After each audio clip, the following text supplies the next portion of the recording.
दिव्यांगांना देखील जे काही त्यांना सोयी सुविधा देणं खरं म्हणजे हे देखील एक पुण्याचं काम आहे आणि म्हणून आज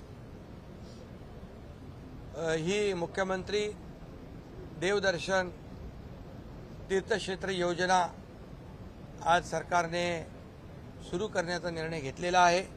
यामध्ये एक धोरण ठरवलं जाईल, त्यांचे ऑनलाईन अर्ज घेतले जातील आणि बाय रोटेशन दरवर्षी एक अमुक एक आकडा 5-10 हजार जे काही ज्येष्ठ नागरिक असतील त्यांना आपण शासनाच्या माध्यमातून हे तीर्थयात्रा त्यांची कशी सुकर होईल आणि त्यांना देवदर्शनाचा लाभ मिळेल। ज्येष्ठ असल्यामुळे काही अडचणी त्यांच्या असतात त्या दूर कशा होतील या सगळ्यासाठी सरकार सकारात्मक आहे। त्यांनी सरकारने आम्ही निर्णय तो घेतलेला है।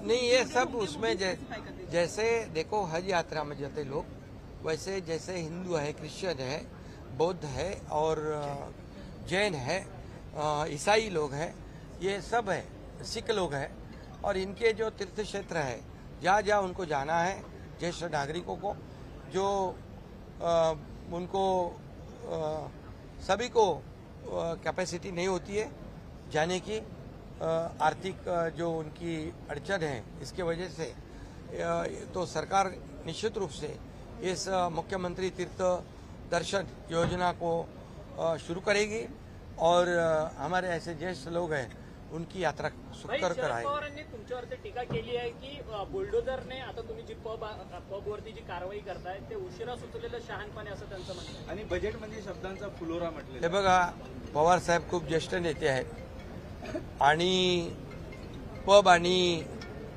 ड्रग्स याला कधीच ते पाठिंबा देणार नाहीत, कारण तरुण पिढी जी वाया जाती आहे।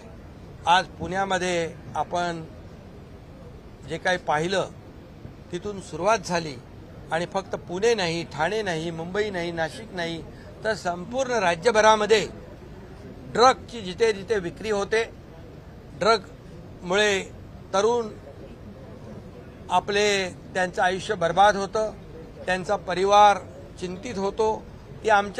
ती मुलं जी आहेत ते आमच्या मुलांसारखीच आहेत।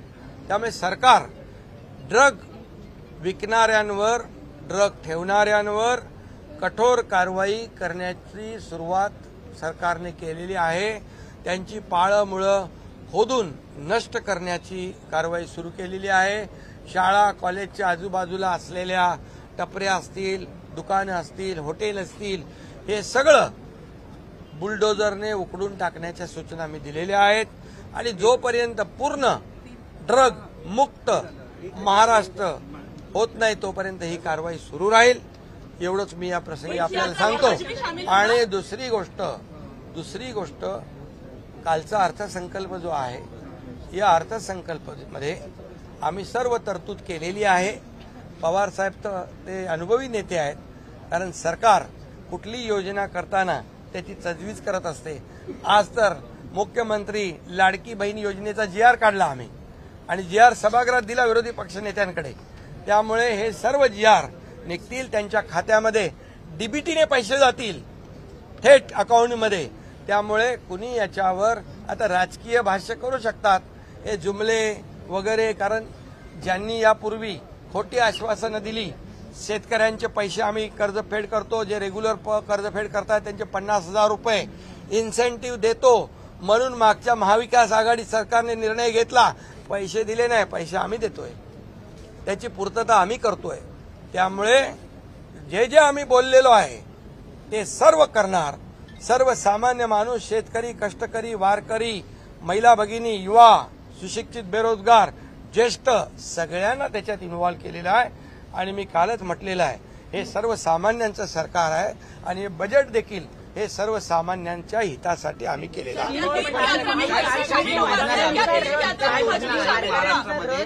उद्घाटन केलं त्याच्यामध्ये फक्त पांडुरंगाची मूर्ती आहे म्हणून जितेंद्र आव्हाड तुमच्यावर आरोप करतायत की तुम्ही पांडुरंग आणि रुक्मिणीला वेगवेगळं करून टाका।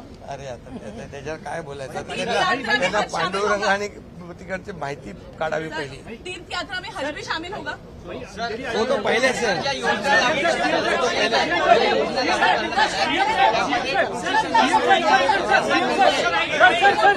प्रकाश